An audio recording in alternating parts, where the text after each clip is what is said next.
On tap, St. Patrick's Day. Better beer, a thunderhead, better beer. Hi, I'm James Knott, and today we have a special blind tasting with an Irish twist. Happy St. Patrick's Day to you from the Better Beer Authority. I don't think I could do this. Chef, I'm gonna reveal a few facts about this beer in a minute, but what are your initial impressions on taste? I mean, initial impressions on taste is it's definitely, your typical stout. It's got some nice caramel flavor to it, rich, some really rich dry, really rich dry grain to it as well. It's good. Joby, how is the mouthfeel? Does it have a thick mouthfeel? Not at all. Thin? I think it's thin. You have a list of beers that you're giving us to choose from here, and I crossed off Guinness, right away, just because it doesn't have that creamy, thick mouthfeel that you get with a Guinness. Sometimes people classify some of the thicker stouts as kind of like a chocolate milkish, what is it, left-hand milk stout, kind of seems like you're a thick mouthfeel, almost drinking like a milky type substance. But this is very light. Okay. Scott, have you picked up anything in the aroma, or what's sticking out about this to you? Well, obviously, I was half expecting it to be Guinness as well, but then just after the initial presentation and taste, and obviously you can tell by looking at it, the carbonation's different. I'm getting the... How is it different from a Guinness? Well, it's thinner. I mean, the mouthfeel is thinner. I mean, it tastes just like a standard beer as opposed to it has the stout flavor, but it doesn't have that creamy nitrogen-based, like really thick nitrogen-based mouthfeel that Guinness seems to have. Is this an exciting beer for you guys? I think it's good. I mean, this is one that I could see myself drinking on St. Patrick's Day, drinking several of these because it's a little bit lighter bodied than Guinness. And Guinness is something I'll drink a couple of, but I usually don't drink a six-pack of. And I could drink more of this. Chef, what is your rating on this beer? I don't know. I mean, it's a drinkable beer. It has the characteristics of a stout. I mean, it's got it. Like I said, it does have the flavor characteristics of a stout, but it does not have that creamy mouthfeel that I'm looking for. But I think it's drinkable. Again, I agree with Scott. I could probably drink this any day of the week. If I'm thinking about St. Patrick's Day, I could drink several of these and not have a problem. I'm going to give it a 7. Joby, what about your rating? I'm not as excited about this as these guys are. I mean, St. Patrick's Day, I probably wouldn't pick this one out. Yeah.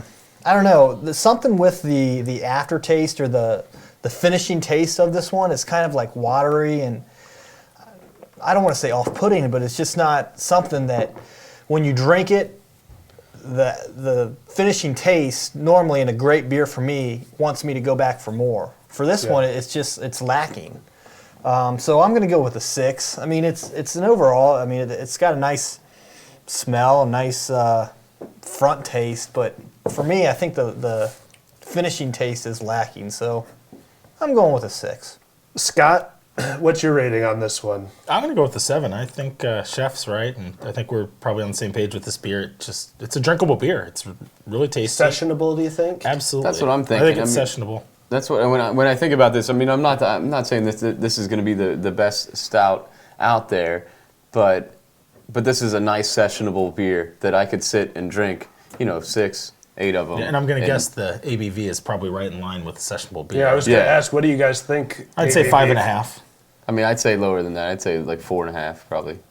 Okay. I'd say 5 just to be right in the middle of these guys. Well, I'll give you a little That's information. who you are. This beer is an Irish dry stout with 4.2% ABV. It has 125 calories in each 11.2 ounce bottle. It's designed to be consumed cold out of the bottle. And if you'd like to use a glass, use an English pint or a no-nick. So does that information change anything for you? Probably not. You seemed like you kind of were guessing right along the lines. Here, I'll just show you the non-Guinness that you are drinking. That's Guinness. Really? I mean, does this match your impressions of Guinness? No. Well, No, I mean I don't think so. I mean, but this is obviously not a nitrogen-based Guinness and I think it does lose a little bit with the nitrous. But I mean, yeah, this is not what I remember Guinness. It's been a long time since I've had Guinness. Yeah, well, that's why I thought this episode was important to do, because Guinness comes up a lot on this show. And in my memory, it's kind of like a light-bodied, sort of watery flavor. But you guys always describe it as thick and creamy. I mean... Well, do you think that this tastes like Guinness out of a draft? I don't know. This is what I think of when I think of Guinness. But, you know, I wasn't going blind into this, so... Yeah. No, I'm surprised, but at the same time, I mean... I was actually going to I assume this isn't nitrogen. They don't have the nitrogen capsules in them? They don't. They said they adjust the gas levels to... See, I mean, the last time I had Guinness out of a bottle or out of a draft, it's always been nitrogen. And, I mean, you get the natural creamy mouthfeel from nitrogen, from adding nitrogen rather than adding that. I mean, other than that, I have had Guinness in the last year or so. So far. I recognize the creaminess, but the flavor composition is about the same, where it is kind of a lighter flavor composition. There's not a lot of really strong, heavy flavors going along with it. But I think, I mean, that does make a difference between my memory of what Guinness is and this actual Guinness is the nitrogen. Joby, does this change anything for you? No, I think, you know, it just goes to tell me that I like Guinness out of a draft better than a bottle. Because I do enjoy that creamy mouthfeel for a draft. You know, it has that cascading look. You know, when you looked at this one, you poured it, it doesn't even look like a Guinness to me. So I probably wouldn't go back to this one in a bottle. But anytime it's on draft, St. Patty's Day, I've been known to throw back a few Guinness. One or two. See, it's funny. I would actually go the opposite. I would drink more of this out of the bottle. But I mean, I love a Guinness out of draft as well, but just one. I mean, it just... I don't know what it is. If it tricks me into thinking that I'm fuller, and it just has, you know. I mean, even with the pour, when you poured this out, it doesn't pour like you would expect a Guinness. And again, the nitrogen-based Guinness, when you pour that, you pour a heavy pour, and it creates a lighter, like a creamy chocolate, and then it settles slowly. Well, a huge part of their marketing campaign for this is enjoy straight from the bottle.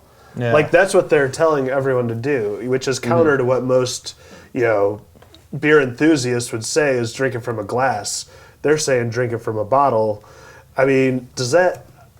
I'd be surprised to think if anybody really thought that this tastes like, yeah, that's, you know, go to a bar, get a pint of Guinness. If you put that next to this one, if they're like, oh yeah, that's the exact same beer, I'd be very surprised. Okay. Because... Well, next time we'll bring a whole bar here. We'll do draft Guinness here. Let's do it. Guinness Draft gets a 6.7 on the BBA scale. That's what we think. What do you think? Let us know in the comments section. My name is James Knott, and this is your Better Beer Authority. Happy St. Patrick's Day! Better Beer Authority.